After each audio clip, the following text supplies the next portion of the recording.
¿Estamos? Muy bien. Bueno, pues familia, vamos a empezar con creo que el cuarto estudio sobre la salvación. Eh, sobre la salvación, después de este estudio, pues evidentemente habría algún tema más que hablar, incluso algún tema polémico, en el que, por supuesto, antes del verano ya hoy es el último estudio, así que no nos meteremos. Después del verano todavía hay que pensar y eso. Pero hoy me gustaría ver pues, el proceso de la salvación. Es decir, cómo la Biblia explica el hecho de que cada uno seamos salvos. ¿Eso cómo ocurre? ¿Cuál es el proceso? Porque en el último estudio vimos que la salvación, el proceso de la salvación lo realiza Dios. Es Dios, de Él depende toda la salvación. Es Él el que la lleva al cabo, es el que la hace, el que hace cada uno de los pasos que vamos a ver hoy, todo lo hace Dios. Y en medio de esos pasos vamos a ver cuál es la responsabilidad del hombre, cuál es el margen de actuación que tenemos nosotros en ese proceso de salvación. Entonces, para que una persona o para que yo fuera salvo, ¿cuál es el primer punto, el primer paso para que eso se pueda llevar a cabo? Pues el primer paso debe ser la predicación del Evangelio, ¿no? Romanos capítulo 10, versículos del 14 al 17 nos dice, ¿cómo pues invocarán a aquel en el que no han creído? ¿Y cómo creerán en aquel de quien no han oído? ¿Y cómo oirán sin haber quien les predique? ¿Y cómo predicarán si no fueran enviados? Como está escrito, cuán hermosos son los pies de los que anuncian la paz, de los que anuncian las buenas nuevas. Mas no todos obedecieron al Evangelio, pues Isaías dice, Señor, ¿quién ha creído nuestro anuncio? Así que la fe es por el oír y el oír por la palabra de Dios. Con lo cual es necesario oír la palabra de Dios para poder tener fe. Y ese sería el primer paso, ¿no? Para una salvación, escuchar, oír la revelación de Dios, recibir la revelación de Dios mediante la palabra, mediante lo que Dios dice. Y esto es importante porque después veremos lo que significa la fe. Y la fe viene por el oír la palabra de Dios, pero veremos lo que significa la fe y entenderemos un poquito mejor este concepto. Ahora, cuando tú escuchas la palabra de Dios, viene un segundo punto, que es este, que es la convicción de pecado. La convicción que realiza el Espíritu Santo en cada uno de nosotros. Juan 16, del 7 al 11 dice, pero yo os digo la verdad, os conviene que yo me vaya, estas son palabras de Jesús, os conviene que yo me vaya, porque si no me fuera, el Consolador, el Espíritu Santo, no vendría a vosotros. Mas si me fuere, os lo enviaré. Y cuando Él venga, convencerá al mundo de pecado, de justicia y de juicio. De pecado por cuanto no creen en mí, de justicia por cuanto voy al Padre y no me veréis más, y de juicio por cuanto el príncipe de este mundo ya ha sido juzgado. Es decir, el Espíritu Santo, una vez que escuchamos la palabra del Señor, nos da convencimiento de pecado. Cuando entendemos la palabra del Señor, nos damos cuenta de que nosotros no somos merecedores de estar delante de su presencia. Entendemos su santidad, lo que Él es y cuán alejados estamos nosotros de eso. Por lo tanto, es el Espíritu Santo el que realiza esa obra en nosotros. Y por último, la iluminación de Cristo en nosotros. Utilizo estas palabras porque son las que utiliza la Biblia, pero ¿qué es que Jesús se ilumine en nosotros? Vamos a leerlo primero y después lo explicamos. Segunda de Corintios 4, 5, capítulo 4, versículos 5 y 6 dice, porque no nos predicamos a nosotros mismos, sino a Jesucristo como Señor, y a nosotros como vuestros siervos por amor de Jesús. Porque Dios que mandó que de las tinieblas resplandeciese la luz, es el que resplandeció en nuestros corazones, para iluminación del conocimiento de la gloria de Dios en la faz de Jesucristo. Es decir, la iluminación tiene que ver con el entendimiento, con la comprensión de lo que Dios es, de lo que Dios ha hecho. Y esa iluminación también la produce Dios en nosotros, a través del Espíritu Santo. Él resplandece en nosotros. Entonces, fijaros estos tres primeros puntos, ¿no? Hemos hablado de que recibimos una predicación del Evangelio, una convicción de pecado y un entendimiento de lo que significa el mensaje o de lo que es el mensaje. ¿Qué parte tenemos nosotros ahí? Pues en la predicación del Evangelio tenemos una misión, un llamado. Nosotros tenemos que ir y compartir y predicar ese Evangelio. Pero hasta eso, fijaros lo que dice el versículo que leímos. Dice, ¿y cómo predicarán si no fueran enviados? ¿Quién nos envía? Dios. ¿Quién nos capacita? Dios. Hasta el hecho de que nosotros, que tenemos una parte en la predicación, ¿no? Somos nosotros los que vamos a predicar. Pero el mérito no es nuestro. El mérito es de Dios, porque Él es el que nos manda, Él es el que nos capacita, Él es el que nos ha hecho entender el mensaje que nosotros podemos compartir. Así que el mérito sigue siendo de Dios. Ahora, esto, la Biblia, nos va a explicar que para que esto suceda es necesaria la fe. Mirad, la fe, literalmente, el concepto griego, literalmente significa ser persuadido de algo, ser plenamente convencido de algo. Eso significa fe. Y la fe la tienen los cristianos y la tienen los ateos. La fe, cuando tú estás persuadido de algo, en lo que quizá no tengas ni pruebas, pues a eso le llamamos fe. Nosotros le llamamos fe porque viene en la Biblia, pero es el mismo concepto que una persona que cree en algo en lo que no tiene pruebas está teniendo. Ahora, significa confiar en algo. En la Biblia utiliza para este mismo concepto, en lugar de la palabra fe, utiliza la palabra creer. El que cree en mí, ¿no? Pues, como dice la Escritura. Vamos a poner algunos ejemplos de esto. Juan 6:35, Jesús les dijo, yo soy el pan de vida, el que a mí viene nunca tendrá hambre y el que en mí cree no tendrá sed jamás. ¿Sed de qué? ¿Está hablando de sed? ¿Sed de qué? El que en mí cree ya no tendrá sed, estará lleno. No tendrá necesidad de buscar un nuevo conocimiento, una nueva revelación, porque el que a mí viene, el que en mí cree, ya está lleno. Primera de Pedro 2:6, por lo cual también contiene la Escritura, he aquí, pongo en Sión la principal piedra del ángulo, escogida, preciosa, todo esto referencia a Jesús. Y el que creyere en él no será avergonzado. El que creyere en él no será avergonzado. Y este no será avergonzado tiene que ver con el final de los tiempos. No será condenado, llevado al infierno. Eso significa no ser avergonzado. Aquí podremos pasar vergüenza muchas veces. Pero aquí en el contexto se está refiriendo a eso, al final de los tiempos. Hechos 8, 36 y 37. Y yendo por el camino llegaron a cierta agua y dijo el eunuco, he aquí hay agua, ¿qué impide que yo sea bautizado? Y Felipe le dijo, si crees, ¿veis? La palabra creer, si estás convencido plenamente de todo lo que yo te he predicado, si crees de todo corazón, bien puedes. Y respondiendo dijo, creo que Jesucristo es el Hijo de Dios. Y lo bautizó. Romanos 1:17, porque en el Evangelio la justicia de Dios se revela por fe y para fe, como está escrito, mas el justo por la fe vivirá. Juan 20:31, pero estas cosas se han escrito para que creáis que Jesucristo es el Cristo, el Hijo de Dios, y para que creyendo tengáis vida en su nombre, para que creyendo, teniendo fe, tengáis vida. Juan 14:6, Jesús les dijo, yo soy el camino, la verdad y la vida, nadie viene al Padre sino por mí. Bueno, aquí se me ha olvidado una cosa antes, y es lo que ven ahí.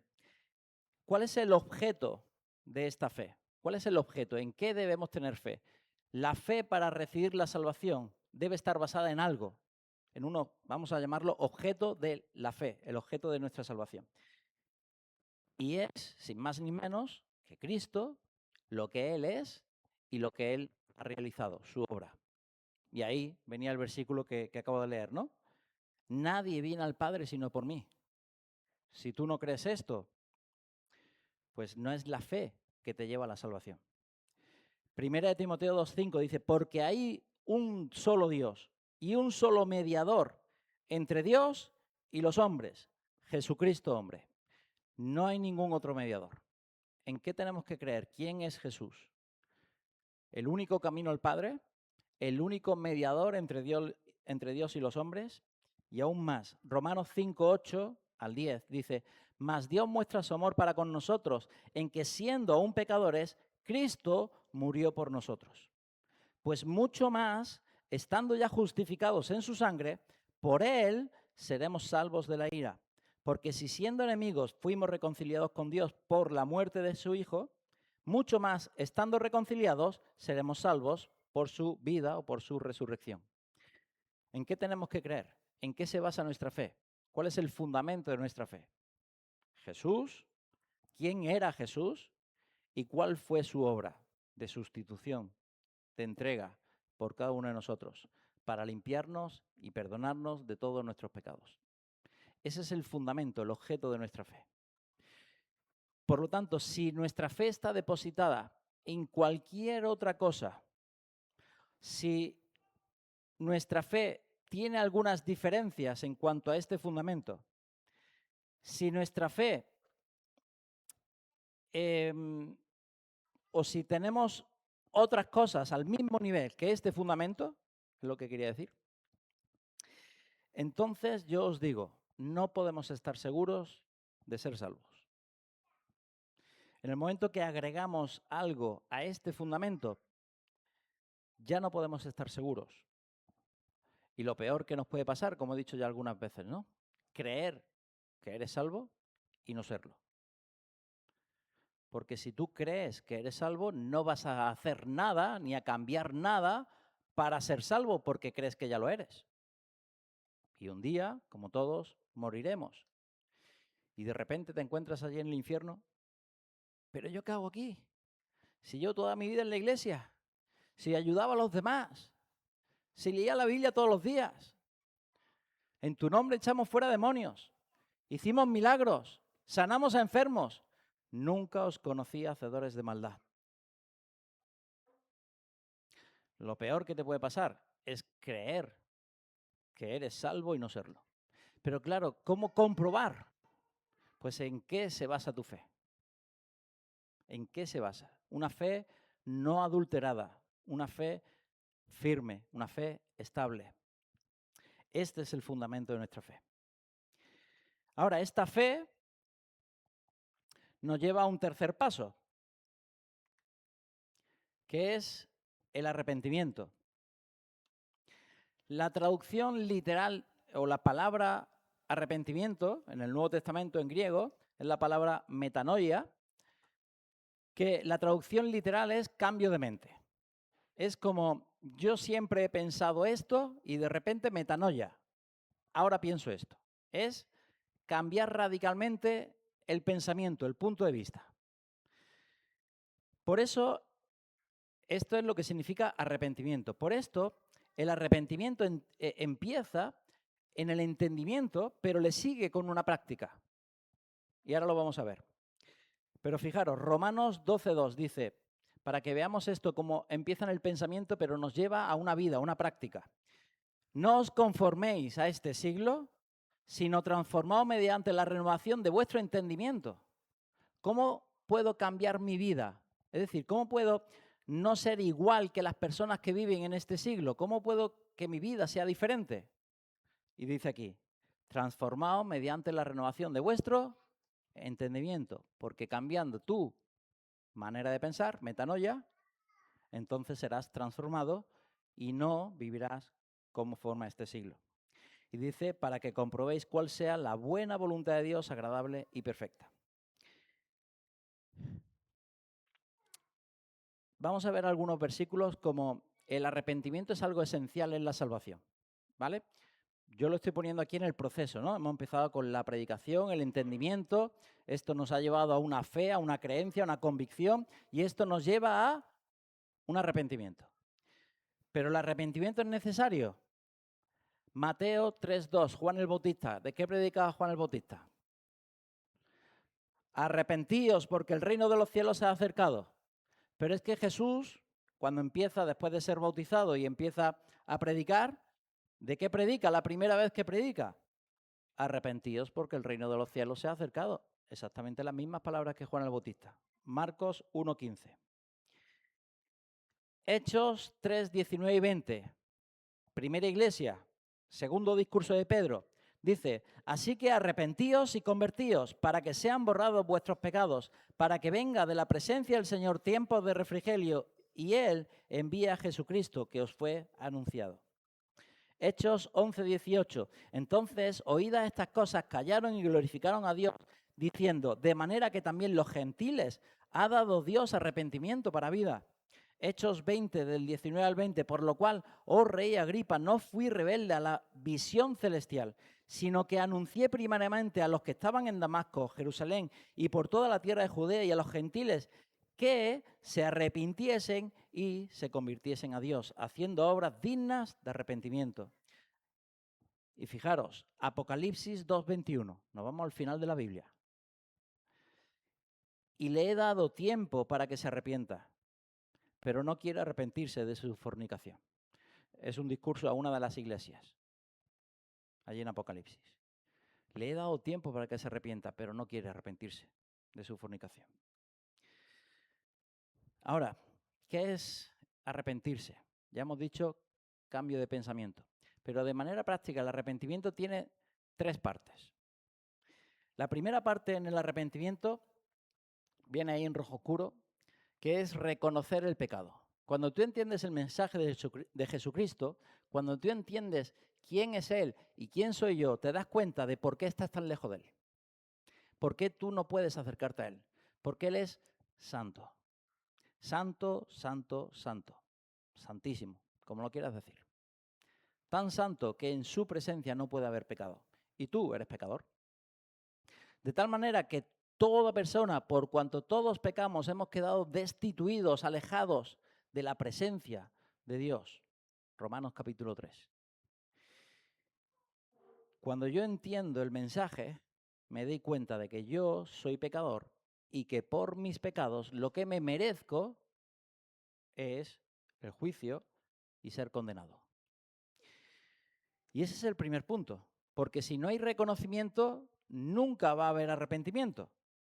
Por ejemplo, si yo pienso que robar está bien y un día te robo, ¿me voy a arrepentir algún día? ¿Te voy a pedir perdón alguna vez? No, porque para mí robar está bien. Entonces, el primer paso para poder arrepentirme es reconocer que soy malo, que soy pecador. A mí me ha pasado muchas veces con algunos profesores, con algunas personas, hablándole de Dios, dándole pruebas históricas, científicas, de las que quieras, sobre que la Biblia es verdad, sobre que Dios es verdad, sobre que Jesús efectivamente murió y resucitó. Y da igual todas las pruebas, que al final, sí, pero yo no. ¿Y por qué? Porque a nadie le gusta pensar que es malo. A nadie le gusta pensar que mis acciones tienen consecuencias. Juicio final e infierno. Yo prefiero pensar que siempre yo tomo las mejores decisiones. Por lo tanto, mis decisiones no tienen consecuencias, son buenas. Aunque no lo sean, da igual. La gente no quiere reconocer su pecado, pero es que sin reconocimiento de pecado no puede haber arrepentimiento. Por eso yo no puedo ir directamente a la gente, mira, Dios te ama, y solo decirle eso. Os pongo otro ejemplo. Oye, a las personas que queréis, ¿no es precisamente a las personas que más confianza tenéis para decirle sus defectos? ¿Y en qué se basa esa confianza? En el amor previo. Como te quiero, te digo tus fallos. Mientras que a la persona con la que no tienes esa relación, pues no le dices nada. Bueno, eso es lo normal, ¿vale? A veces también se nos va la lengua y a veces también decimos. Pero lo normal, con las personas que no tenemos esa confianza, no decimos. Pero fijaros cómo esa confianza parte del amor. El amor me da autoridad para poder corregir, para poder señalar el pecado. Pero si yo digo Dios te ama, Dios lo que va a hacer es señalar mi pecado. Entonces, si eso será un mensaje a medias. Ahora, otra cosa os digo, si la persona ya ha reconocido que es pecador, si lo sabe, ya no me hace falta ir a señalarla. Ahora sí que me hace falta decirle Dios te ama, porque ya sabe que es pecador. ¿Entendéis? Entonces, el mensaje completo será, eres pecador, necesitas a Dios, Dios te ama. Pero es que hay personas que la primera parte del mensaje la saben desde hace mucho tiempo. Entonces podemos ir directamente a la segunda. Pero hay personas que yo no conozco, no sé si saben todo el mensaje, si saben una parte, entonces tendré que empezar por el principio. Y decirle a alguien, eres pecador, aparte de decirle que es una verdad, es amarlo. Eso es amarlo, porque le estás diciendo la verdad. Sin señalar, sin criticar, sin condenar, porque el pecado no es el final, gracias a Dios. Segunda parte del arrepentimiento tiene que ver con reparar el daño. Es decir, ya he reconocido que soy pecador, ahora voy a reparar el daño que he hecho, el daño que ha causado mi pecado. Y ahora pondré algún ejemplo, ¿vale? Pero es la segunda parte, es necesaria reparar el daño. A veces reparar el daño es pedir perdón. A veces, si te he robado, será devolverte lo que te he robado, ¿no? Pero a veces no se puede reparar el daño. ¿Por qué? Porque si yo mato a alguien, ¿puedo resucitarlo? ¿Puedo hacer que vuelva a la vida? Pues a veces reparar el daño es pedir perdón. ¿Podemos reparar el daño con Dios? ¿El daño que le hemos hecho a Dios con todos nuestros pecados? Pues a veces reparar el daño será pedir perdón. De manera sincera, de manera verdadera. Y esto nos lleva a una tercera parte, que es un compromiso de cambio, el compromiso de no volver a hacer. Os pongo un ejemplo. Yo le robo el móvil a Julio, ¿vale? Me lo llevo. Y yo vengo al día siguiente, Julio, de verdad, mira, que te robáis el móvil y te pido perdón. Incluso llorando, ¿vale? Sí, Julio, de verdad, lo siento, que lo he hecho fatal, lo peor que he hecho en mi vida, no lo tenía que haber hecho, de verdad, lo siento mucho, te pido perdón por que te roba el móvil. ¿Me perdona? Él me perdona, me ve así llorando y dice, venga, te perdono, vale. Dame el móvil, repara el daño. Segundo punto, ¿no? Vale, toma, es verdad, que se me olvidaba. Toma, tu móvil. Vale, te devuelvo el móvil. Ya repara el daño. Pero yo me voy y a los 3 o 4 días vengo y le robo el móvil otra vez. ¿Mi arrepentimiento fue verdadero? Pero da igual, yo me arrepentí y estaba aquí llorando, compungido, y le devolví el móvil, reparé el daño. ¿Pero me arrepentí de verdad? No, porque lo he vuelto a hacer. Cuando le pedimos perdón a Dios, lo que le estamos diciendo es, no voy a volver a cometer pecado en todos los días de mi vida. Eso es un compromiso de cambio. Spoiler, volverás a cometer pecado, ¿vale? Spoiler. Pero ¿cuál es tu compromiso? Porque yo el día que me casé con mi mujer, mi compromiso con ella era tratarla bien, cuidarla, amarla, respetarla en la salud, en la enfermedad, en la riqueza, en la pobreza, todos los días hasta que me muera. Ese fue mi compromiso. Y hay muchos días que fallo a ese compromiso, pero yo sigo comprometido y aunque fallo, restauro, pido perdón y vuelvo al compromiso. Y ese compromiso no se rompe por fallar una vez. Es decir, ¿seguimos pecando? Sí, pero yo vuelvo a mi compromiso porque yo me comprometí con Dios a no volver a pecar. Y no volver a pecar según su criterio, no según el mío. No, es que Dios, yo creo que esto no es pecado, si aquí no estoy haciendo... No, es que no es lo que tú piensas, es lo que Dios dice, es lo que Él quiere, según su criterio. Tu compromiso es no volver a cometer pecado, porque si no, tu arrepentimiento no es verdadero. No te has arrepentido de verdad. Y fijaros, el proceso de la salvación, en cuanto cortamos el proceso en algún punto, si no hay fe, ¿puede haber salvación? Si no hay arrepentimiento, ¿puede haber salvación? Entonces, cuidado con esto, porque si el arrepentimiento no es completo y no es verdadero, pues a lo mejor no hay salvación. Es necesario un arrepentimiento completo y verdadero. Fallarás, fallarás, pero eso no rompe tu compromiso. Porque por tratar mal a mi mujer un día, no me divorcio de ella. Yo sigo con ese compromiso desde el primer día y hasta que la muerte nos separe. O así debe ser. ¿Entendéis? No es cuestión de fallar.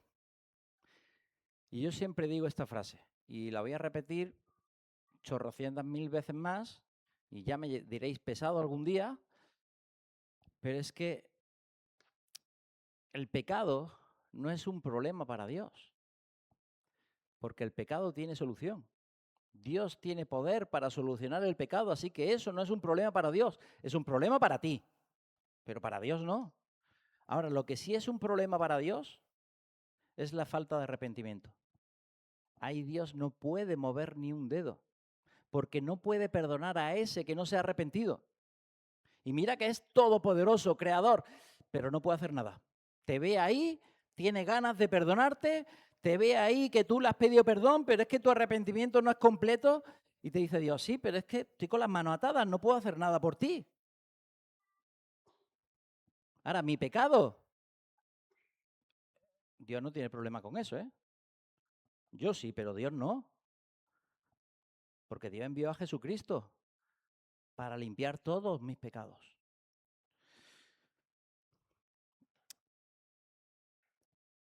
Ahora, esta salvación, porque podemos decir que si hemos escuchado la palabra de Dios, la hemos creído, hemos tenido fe y hemos llegado al arrepentimiento, podemos decir que ese día Dios me va a perdonar y va a hacer todo lo que la Biblia dice que hace con esas personas. Ejemplos, tú eres mi hijo. Es decir, Juan 1:12, les dio potestad de ser hechos hijos de Dios. Eres santo, porque Dios es el que te hace santo. Eres perdonado, eres amado, eres parte de su pueblo,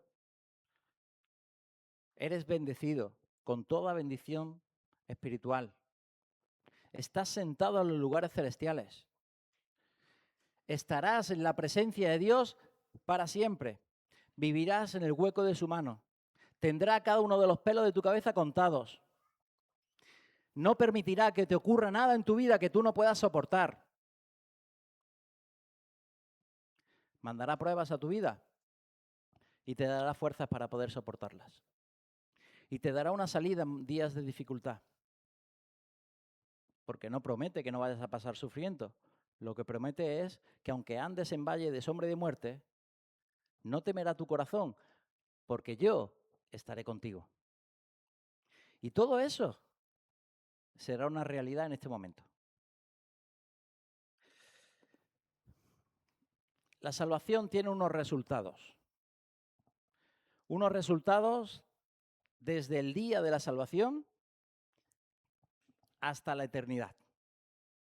Y este proceso de la salvación tiene como 3 pasos.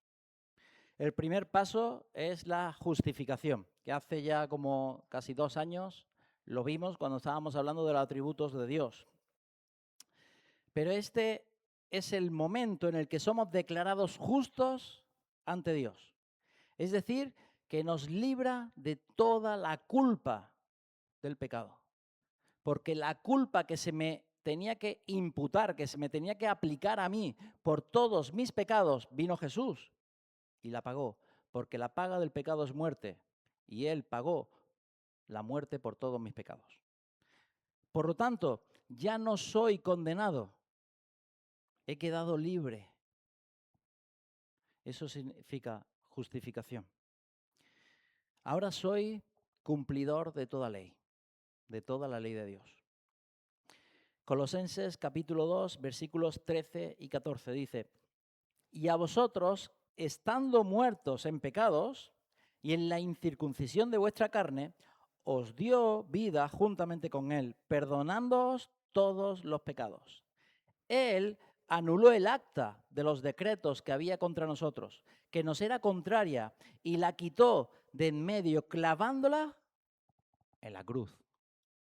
Ahí clavó el acta que me era contraria, que me condenaba por mis pecados, ahí los clavó en la cruz. Así que la base para declararnos justos no son nuestras propias obras, ni siquiera nuestra fe, nuestra creencia o nuestro arrepentimiento, sino la vida perfecta que Jesús vivió, sin quebrantar ningún mandamiento de la ley de Dios, porque nunca pecó. Lo dicen varios versículos de la Biblia, vamos a leer uno. Hebreos 4:15 dice: porque no tenemos un sumo sacerdote que no pueda compadecerse de nuestras debilidades, sino uno que fue tentado en todo según nuestra semejanza, pero sin pecado. Es decir, el hecho de que yo pueda ser perdonado, no de que yo sea perdonado, el hecho de que yo pueda ser perdonado es porque Jesús, viviendo una vida perfecta, pagó por mí. Porque si Él hubiera sido pecador, su sacrificio no hubiera sido válido para morir por nadie, ni por mí.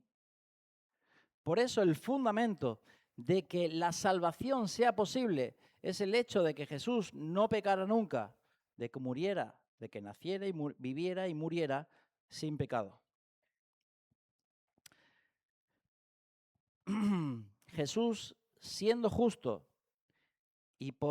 siendo justo por méritos propios, es decir, yo viviendo la vida y peco, pero Jesús viviendo la vida no pecó. Pues siendo justo, tiene la capacidad de expiar, de limpiar nuestros pecados. ¿Por qué? Porque de esta manera lo que se produce es un intercambio. Es decir, la condena que se me tenía que imputar a mí, se le imputa a él. Un intercambio. Y él, como no era pecador, la libertad que se le imputaba a él, se me imputa a mí. Y ahí está el intercambio. Así que, 2 Corintios 5:21, al que no conoció pecado, por nosotros lo hizo pecado, para que nosotros fuésemos hechos justicia de Dios en él. ¿Veis este intercambio? Al que no conoció pecado, por nosotros se hizo pecado. Lo mío se le imputa a él. Para que nosotros fuésemos hechos justicia de Dios en él. Su justicia se me imputa a mí. Ahora, justificados solamente por la fe y no por obras. Efesios capítulo 2, versículos 8 y 9. Porque por gracia sois salvos por medio de la fe, y esto no es de vosotros, pues es don de Dios y no por obras, para que nadie se gloríe. ¿Y por qué digo esto cuando estamos hablando de la justificación y de la fe? Porque después llega Santiago y nos dice que la fe sin obras es muerta. Es decir, si yo para ser justificado soy justificado por fe, como hemos visto anteriormente, sin fe nadie puede agradar a Dios, esa fe, el entender lo que Dios es y lo que Dios ha hecho, me lleva al arrepentimiento, pero sin fe no puedo agradar a Dios. Y llega Santiago y me dice que la fe por sí sola, o la fe sin obras, es muerta. ¿Y cómo juntamos esto? ¿Cómo entendemos esto? ¿Y por qué es necesario hacer esto? Pues porque en otras confesiones, en otras religiones, sí que es necesario las obras para demostrar tu fe. Y si no tienes obras, no tienes fe. Y eso no es lo que la Biblia dice. Es decir, yo no tengo fe por las obras que hago. Yo tengo fe porque la fe viene por el oír la palabra de Dios, la acepto, la entiendo, me convence, me llena, el Espíritu Santo me convence de pecado y eso me lleva al arrepentimiento. Y ahí está la fe. Ahora, Santiago lo que habla es de una fe verdadera, no de una fe solo en cuanto al convencimiento, como si fuera un acto intelectual. Está hablando de una fe verdadera. Y esa es la diferencia. Una fe intelectual o una fe verdadera. Porque la fe verdadera lleva consigo obras. ¿Por qué? Lo hemos visto en el arrepentimiento. ¿Cuál es el tercer punto del arrepentimiento? Comprometerte a no volver a pecar. ¿Veis cómo la fe lleva asociada a obras? Porque si tú vives ahora tu vida conforme a la voluntad de Dios, entonces el arrepentimiento fue verdadero. Pero si tú sigues viviendo tu vida en pecado, tu arrepentimiento fue falso. ¿Veis? Como la fe verdadera lleva asociadas obras, y eso es lo que se refiere Santiago. Jesús lo explica de otra manera. Por sus frutos los conoceréis. ¿No? Es lo mismo, es la misma idea. ¿A quién voy a conocer? Al que es hijo de Dios, lo voy a diferenciar del que no es hijo de Dios, no porque me caiga bien, sino por sus frutos, no por sus obras, porque todos pecamos, por sus frutos. ¿Me explico? ¿El fruto qué es? No. Es el resultado de las acciones, porque la acción es plantar. El fruto es lo que saldrá con el tiempo. ¿Vale? La acción es regar, es podar, es cuidar. Esas son acciones. Pero el resultado, las acciones mías traen como resultado muerte o traen como resultado vida. Pero cuando mis acciones lo que traen como resultado es muerte, lo que hay dentro es muerte, es pecado. ¿Entendéis? Por sus frutos, por el resultado que traen sus acciones, los conoceréis. Es decir, yo puedo ver aquí a una persona muy bien vestida cada domingo, que habla muy bien, que saluda a todo el mundo, pero después no se lleva bien con nadie. Y tú dices, qué raro, ¿no? Simpático, bien vestido, es agradable, no da rechazo, pero después no se lleva bien con nadie. ¿No es raro? Bueno, ese soy yo. No, perdona, es broma. Es broma, pero es raro que en la iglesia tú puedes ser más callado, por ejemplo, como yo, tú puedes ser más serio en algunos momentos, lo que sea, pero o que te dé vergüenza, eso sí, pero que no te lleves bien con absolutamente nadie en la iglesia, que somos todos abiertos, accesibles, amorosos, estamos todo el día dándonos besos y abrazos. Es que es difícil, ¿eh? Es que hay que esforzarse para hacer eso, ¿eh? Entonces, eso es un fruto. Las acciones será lo que yo hago en el día a día, en la iglesia, cuando estoy con vosotros. Mi manera de vestir, mi manera de hablar, eso serán acciones. Pero el resultado de esas acciones, el fruto, es lo que me llevará a mí a decir, oye, es que este está todo el día creando disensión. Es que habla muy bien desde el púlpito, pero después no bendice. No trae vida, no trae transformación a la iglesia. Es que está todo el día evangelizando, pero nadie se convierte. ¿Veis? ¿Dónde está el fruto? Porque las acciones es evangelizar, pero el fruto es que se conviertan. Y después la excusa es, no, como eso es la obra del Señor, ya, pero el Señor es el que envía, el que capacita. Tú estás allí con la mano del Señor. ¿Y tú crees que el Señor pierde el tiempo? Donde la palabra cae, allí hay una semilla. Entonces, si allí no hay semillas, si allí no hay fruto, a lo mejor es porque el que está echando la palabra no está dando el mensaje correctamente. A lo mejor es que no está enviado por el Señor o capacitado por el Señor. Y hay unos pasos previos que están fallando. Pero yo lo voy a reconocer por sus frutos, no por sus acciones. ¿vale? Una fe verdadera trae fruto. ¿Cuál fruto? El fruto del Espíritu. Amor, gozo, paz, paciencia, benignidad, bondad, fe, mansedumbre y templanza. Y yo puedo fallar en alguno de esos puntos en algún momento, pero no puede ser una constante en mi vida. Yo no puedo ser absolutamente durante toda mi vida un impaciente en todo. Porque entonces, ¿qué obra está haciendo el Espíritu Santo en mí? Y si el Espíritu Santo no está trabajando en mí, ¿tengo al Espíritu Santo? Pues a lo mejor hay que preguntárselo. Que a lo mejor sí, no digo que no, pero tiene al Espíritu Santo contristado. Pero a lo mejor es que no lo tienes. Crees que sí, pero no. Por eso, por sus frutos los conoceréis. Una fe verdadera lleva fruto. Lleva fruto. Esto empieza el día de la justificación. Es el día en el que yo fui salvo.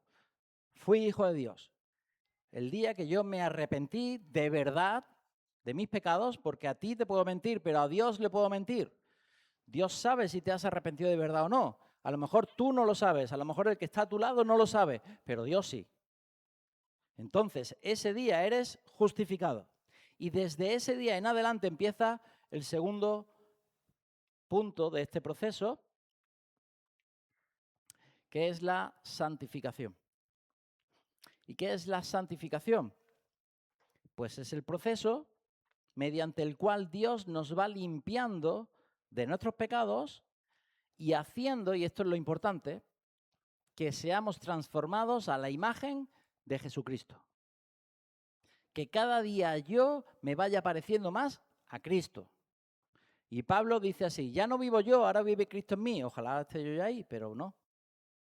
Ojalá ya lleguemos allí pronto, ¿no? Pero todavía falta mucho. Pero ya no vivo yo, ahora vive Cristo en mí. De tal manera que los demás al verme no me ven a mí, ven a Cristo. Porque yo soy un reflejo de Cristo. Yo amo como Cristo, soy fiel como Cristo, tengo paciencia como Cristo, etcétera. Sus características, cómo trataba a los demás, cómo hablaba con las personas, cómo era de misericordioso con el pecador, con los pobres. Ese es el Cristo que tiene que nacer en mí, que tiene que crecer en mí. Ese proceso se le llama en la Biblia santificación o santificación progresiva, que evidentemente tiene su raíz, su fundamento en la justificación. Si el primer paso no ha ocurrido, esto no va a ocurrir nunca en la vida. ¿Vale? Nunca te vas a parecer más a Cristo si no has sido justificado, porque el pecado sigue gobernando tu vida. Mirad, pongo un ejemplo de esto. Todo ser humano fue hecho a imagen y semejanza de Dios, ¿verdad? Por eso, en las personas que no son creyentes, incluso ateos, tú puedes encontrar el bien. Tú puedes encontrar amor. Tú puedes encontrar ayuda al necesitado. Tú lo puedes encontrar eso en todo el mundo. Sean ateos, da igual la religión que crea, entre musulmanes, entre... Tú puedes encontrar eso en todo el mundo. ¿Por qué? Porque el ser humano fue creado a imagen de Dios. Ahora, el pecado distorsiona, cambia, rompe esa imagen en nosotros. Entonces, lo que tú no vas a encontrar es a alguien que no sea hijo de Dios y se parezca mucho a Cristo. Eso no lo vas a encontrar. Para que este proceso se vaya produciendo en ti, es necesario ser hijo de Dios, tener al Espíritu Santo. Si no, jamás vas a ir siendo transformado a la imagen de Cristo. Entonces, si no has sido justificado, no puedes ser santificado, es imposible. Tú puedes imitar, y eso somos muy buenos, sobre todo hablando de religión. Somos muy buenos imitando, yendo a una iglesia cada domingo, aprendemos unas canciones, aprendemos a orar, incluso estudiamos mucho la Biblia y aprendo a predicar. Y mis predicaciones traen muerte. Porque lo que sale de mi boca, aunque sea Biblia, no es palabra de Dios. Porque la palabra de Dios es Dios hablando. Y cuando aquí está hablando Nehemías, no está hablando Dios. Por eso lo importante es que yo tengo que tener a Cristo. tener al Espíritu Santo en mi vida. Si no he sido justificado, jamás seré santificado. Ahora,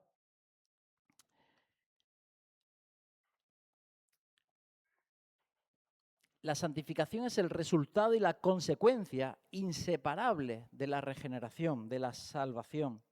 Aquel que ha nacido de nuevo y que ha sido hecho una nueva criatura recibe una nueva naturaleza. Todo esto es lenguaje bíblico.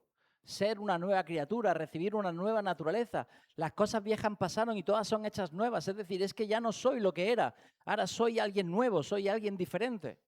Completamente diferente porque he nacido de nuevo. Cuando nací en la carne, carne era, dijo Jesús a Nicodemo. Lo nacido de la carne, carne es. Tú tienes que nacer del Espíritu. Porque lo nacido del Espíritu, Espíritu es. Por eso tengo una nueva naturaleza que viene del Espíritu, espiritual, y que va a transformar, porque va a gobernar, va a doblegar mi carne. Esa naturaleza espiritual tiene que doblegar, gobernar mi carne. Y de esa manera, Cristo irá apareciendo en mí. Aquellos que una vez son santos ante Dios, crecerán en santidad.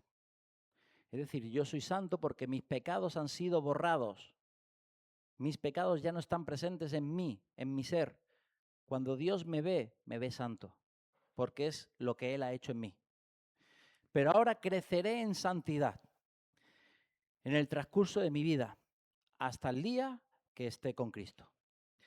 Un versículo, 1 Tesalonicenses 5, 22 y 23, dice, absteneos de toda especie de mal, y el mismo Dios de paz os santifique por completo, y todo vuestro ser, espíritu, alma y cuerpo, sean guardados irreprensibles para la venida de nuestro Señor Jesucristo.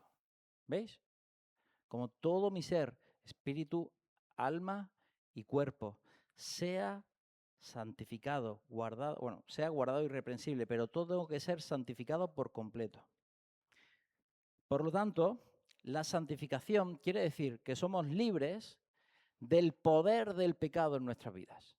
¿Cuántas veces habéis escuchado que Dios vino a romper las cadenas del pecado y vino a darme libertad del pecado? Claro. Y me ha dado una libertad total espiritual. Pero mi mente todavía puede quedar atada al pecado. Y necesito esa libertad. Y a lo mejor necesito un tiempo, un proceso, una ayuda, sea psicológica, sea incluso médica, por todos los efectos que el pecado ha tenido durante toda mi vida en mí y ha producido. Y aunque espiritualmente tengo una libertad porque Dios ha roto todo yugo de esclavitud, me ha limpiado, me ha librado del pecado. Pero mi mente sigue clavada, sigue atada. Y necesita ser liberada. Necesito ser santificado. Porque todo mi ser, espíritu, alma y mente y cuerpo, debe ser santificado. Ahora, el pecado ya no tiene poder sobre mí. Ahora es Dios el que gobierna sobre mí. Y cuanto más Dios, menos pecado habrá. Y ahí llegaremos, como en este mismo versículo en 1 de Tesalonicenses nos indicaba, al último punto, que es la glorificación. Y este es el día futuro en el cual seremos íntegramente santos, en cuerpo, alma y espíritu, por completo, en la resurrección final, completamente libres de la presencia del pecado. Ya no tendremos la posibilidad de pecar bajo ningún concepto. Seremos completamente santos, al mismo nivel que Dios, completamente santos. Para eso, este cuerpo de corrupción, como dice la Biblia, tiene que ser muerto. Y resucitaremos con un cuerpo glorificado, con un nuevo cuerpo. Y ese nuevo cuerpo ya no estará presente el pecado por ningún lado. Hebreos capítulo 12, versículo 23, dice, a la congregación de los primogénitos. Primogénitos, aquí está hablando de hijos, ¿no? De los hijos de Dios, a la congregación, al conjunto de todos los hijos de Dios, que están inscritos en los cielos, a Dios, el juez de todos, a los espíritus de los justos, hechos perfectos. Eso es lo que seremos, hechos perfectos. Romanos 8:17 dice, y si hijos, también herederos, herederos de Dios y coherederos con Cristo, si es que padecemos juntamente con Él, para que juntamente con Él seamos glorificados. Seamos glorificados. Ahora, ¿qué significa glorificados? Pues significa el que muestra la gloria de Dios. ¿Y qué significa mostrar la gloria de Dios?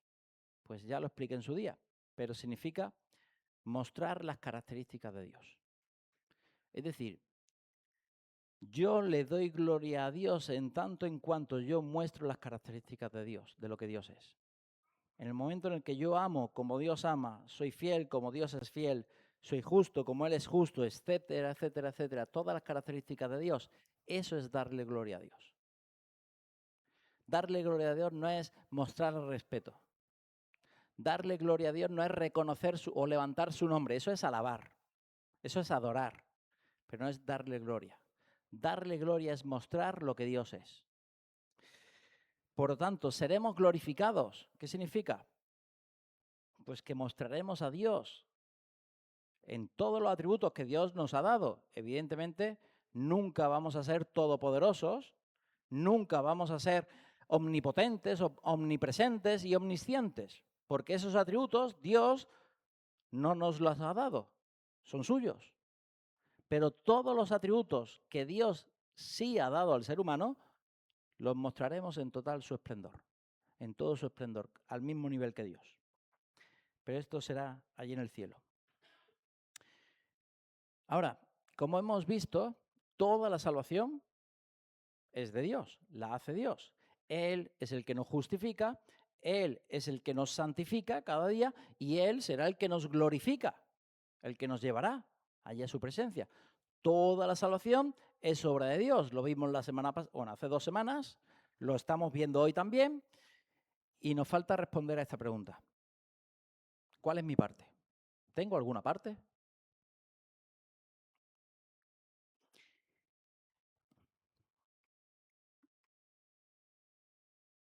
Mirar, vimos al principio, ¿no? Tenemos que predicar. Pues ahí parece que intervengo yo, ¿vale? Pero es Dios el que me envía, es Dios el que me da el mensaje, Él es Dios el que me capacita. Entonces, ¿cuál es mi parte?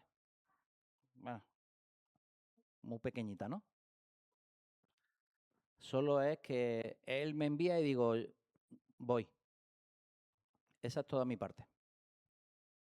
Decir sí. Tengo que tener fe, tengo que tener convicción. Eso soy yo, ¿no? He escuchado la palabra de Dios y me ha tocado, me ha redarguido, me ha hecho entender y la acepto. Ese soy yo, ¿no? Ya. Aunque Dios es el que se ha dado a conocer en primer lugar, es el que se ha revelado. Además, Dios es el que trae luz, el que ilumina nuestra vida, el que nos da la capacidad de entender. Además, Dios es el que nos va a dar convicción de pecado por su Espíritu Santo. Con lo cual, ¿cuál es mi parte? Volvemos a lo mismo, ¿no? Aceptar. Decir, sí, Dios, lo que tú has dicho, lo que tú me has transmitido, sí, esa es mi parte. Pero entonces me arrepiento. Ese soy yo, ¿no? Yo soy el que se arrepiente. Yo le digo a Dios, perdóname, y además me comprometo contigo. Ya, pero ¿quién te ha dado convencimiento de pecado? ¿Quién te ha hecho entender el amor muriendo por ti? Porque si nosotros le amamos a Él, es porque Él nos amó primero. Entonces, ¿cuál es mi parte? Decir sí. ¿Veis? Es que sí, yo tengo una pequeñita parte y hago así con los dedos porque no puedo hacerlo más pequeño, pero que sí, que tenemos una pequeña parte, tan pequeña que al final toda la gloria es de Dios. Pero seguimos. Él nos justifica, Él nos santifica, esto es Dios, ¿no? Hasta ahora hemos hablado de yo, que no hemos quedado así, pero era yo. Ahora no, ahora es Dios. Él es el que me justifica, Él es el que me santifica, Él es el que me glorifica. Y en todo esto tenemos una participación. En la justificación yo me he arrepentido, ¿no? Pues tengo una pequeña participación. En la santificación, Jesús dijo, si alguno quiere venir en pos de mí, niéguese a sí mismo, tome su cruz y sígame.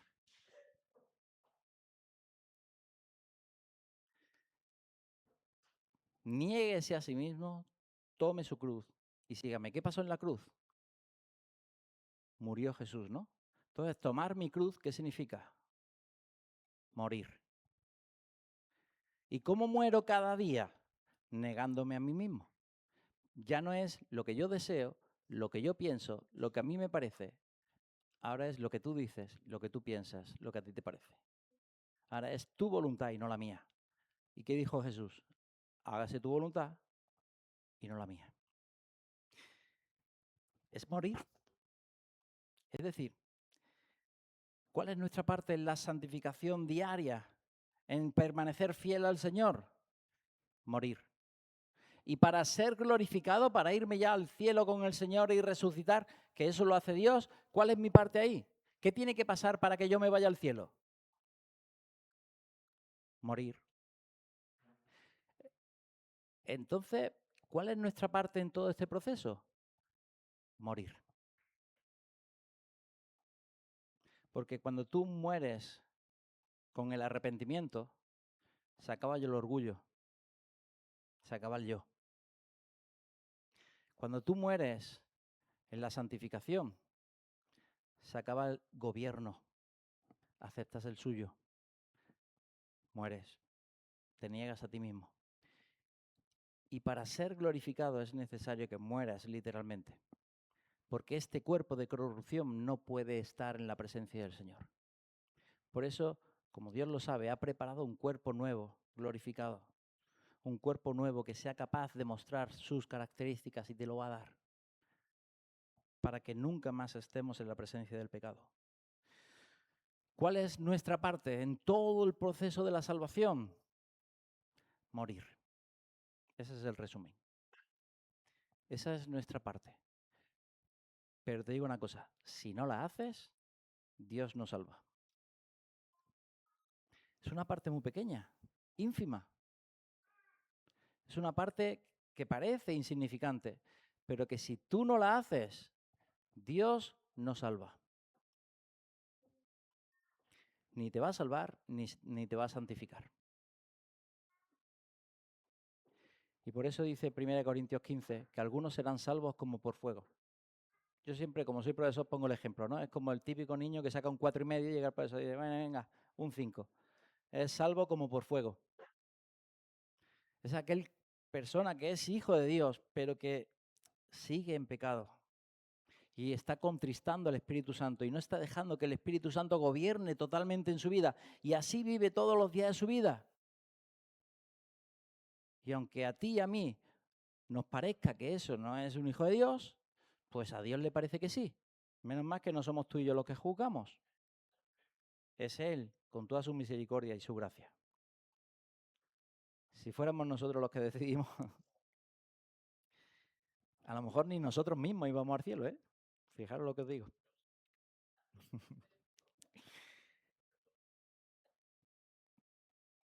Pues esta es la conclusión final del estudio de hoy, ¿vale? Nuestra parte es muy pequeña, pero si no hacemos nuestra parte, Dios nos salva. Pero que toda la obra y por lo tanto toda la gloria se la lleva nuestro Señor. Amén. Pues terminamos. Vamos a orar. Señor, te damos gracias porque eres bueno. Gracias por tu amor. Gracias por tu obra, gracias por habernos dado a entender tu obra, gracias por haberte revelado y que hayamos podido conocerte. Gracias porque entendemos el sacrificio que tú has hecho por nosotros, lo grande que este regalo, esta salvación tan maravillosa, que tiene efectos hoy y que tiene efectos para toda la eternidad, porque tú pensaste que deseabas estar con cada uno de nosotros para toda la eternidad. Gracias, Señor, por esa decisión. Gracias por amarnos. Te adoramos y te bendecimos. En el nombre de Jesús. Amén.